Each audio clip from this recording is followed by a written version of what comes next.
Welcome, today in front of me CUBOT King Kong Mini 2, and I'll show you how to take a screenshot without buttons on this device.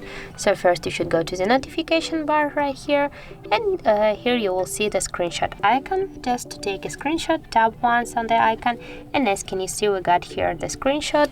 You can share with this screenshot, edit or delete them. I think you can find this screenshot in your file manager. I'll show you where is it. For example, here just type to the files, and here you can see the album of your screenshot, or also you can find the screenshots on your photos, and just